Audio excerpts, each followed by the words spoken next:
Hello everybody, this is the multiplayer scenario Crisis of the 3rd Century for Age of Empires 2 HD. The Roman Empire has fractured into warring factions, and invaders wait for the time to strike just outside their borders. Can you emulate Aurelian's success, or will the glory of Rome fade? There are 8 factions for 8 players. Blue is the province of Hispania, red is Aurelian's empire, green is the Gallic Empire, yellow is the Pomeranian Empire, teal is the province of Egypt, purple is the Sassanid Empire, gray is the Gothi, and orange is the Alemanni. There are some special mechanics in this scenario. Town centers and special torches around the map generate income. Every Roman player, that is anyone before purple, can recruit legions, and the provinces of Egypt and Hispania can be vassalized by any of the 3 factions of red, green, and yellow. Plenty of special units in this scenario, which will be seen in the replay.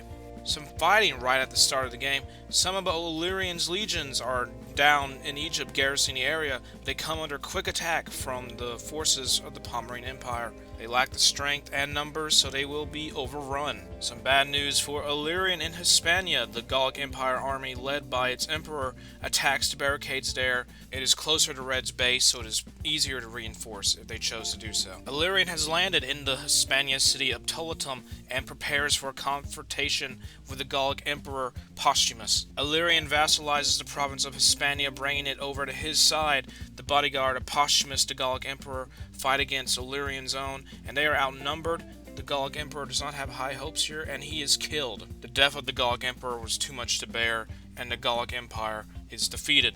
Over in Egypt, Zenobia has vassalized the province and is now pushing into Africa. The Roman settlement of Cyrene is put under siege by Yellow, and once it is destroyed, it will fall into the hands of Zenobia, who leads the Pomeranian Empire. The next stop for Yellow's legions is Leptis Magna, and they are aided by a few camel archers from Egypt, as they are now their vassal. This is some legion purchasing in action. Yellow raises a legion at Palmyra to bolster the defenses alongside their already powerful palace guard. Leptis Magna is eliminated, weakening Illyrian's grip on North Africa. Seeking to stop this push, Illyrian raises a legion at Carthage and fights against the Pomeranian advancing forces, but more legions arrive, acquiring some new units in the form of auxiliary Syrian heavy archers and auxiliary Galatian swordsmen. The Pomeranian Empire raids Illyrian's empire in what is today Turkey. Teal and yellow take out Carthage, ending Red's control on Africa in the most part. Illyrian was able to fortunately escape the carnage. With green gone, anyone could just invade and take his old lands, and blue is the first to do so, taking the city or town center of Narbo. There's this little store in the corner of the map players can use to buy special units. Some have just 1, some 2, and purple even can buy 3. The red city of Encrywa is attacked from 2 sides by the Pomeranian Empire. The Alemanni used their dead neighbor as an opportunity to attack what was the Gallic Empire's capital of Lugdunum, using a combined force of rams and Subai axemen. Any deeper advance by the Alemanni is held off by some auxiliary Celtic warriors that remain in the center part of the empire. Red does not advance into Asia Minor, but puts an army of legionnaires, Praetorian Guard, and Imperial Germanic bodyguard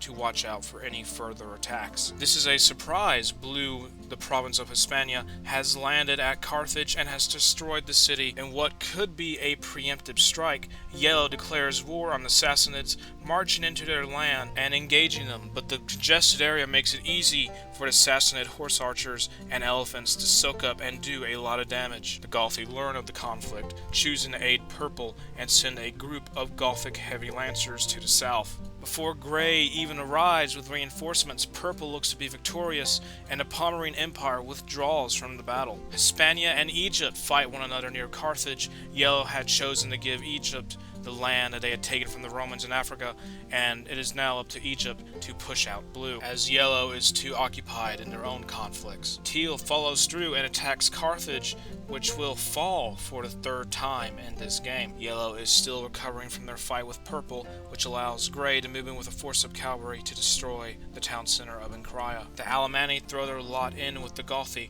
choosing to join the coalition against Yellow, and have sent some wolf warriors down to fight them. Smelling blood in the water, Illyrian joins up with the coalition, making it red, purple, gray, and orange versus yellow. Red, orange, and gray slam their forces into the fortified city of Antioch, but it is proving very difficult to take. To much dismay of the coalition, especially the Gauthi, the Sassanids are not sending any reinforcements to aid them in the assault and are just getting slaughtered in the meantime.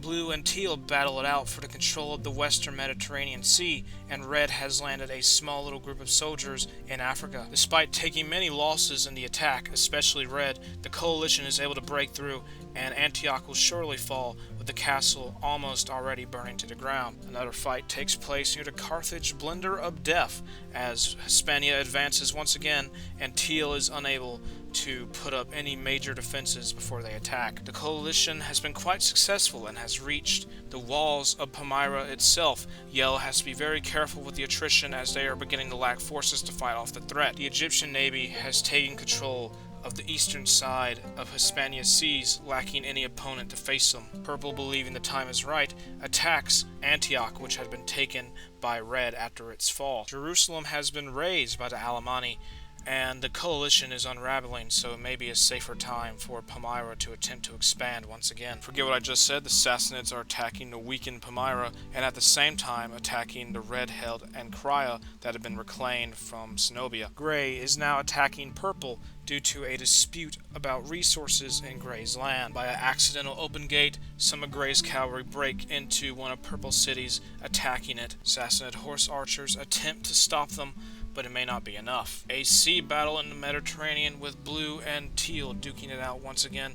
Blue has some forces helping from the shores of Africa, but they have limited mobility and reach in regards to the sea. With the Pomeranian Empire's heartland devastated, they have begun building a new economy in Teal's territory. Red returns to Antioch in force and will destroy the city, but a few casualties are taken from the kiting horse archers of purple. Being involved in no current wars, the Alemanni plant their army right inside of the Roman city of Ravenna. In what has to be the fourth or fifth battle for Carthage at this point, teal has fortified the city with lots of castles and docks. Blue, in response to this, has brought many rams that will destroy any obstacle. The Gauthi and the Alemanni strike at their former Sassanid allies, who holds them back at the riverbank, but it is too much for the Sassanids, and they are defeated by the confrontation. Orange has made some quick gains in Italy, taking Ravenna, and is just one step away from sacking Rome. Hispania is victorious in their struggle for the time being, and have taken Carthage again. Antioch is taken back by the Pomeranian Empire,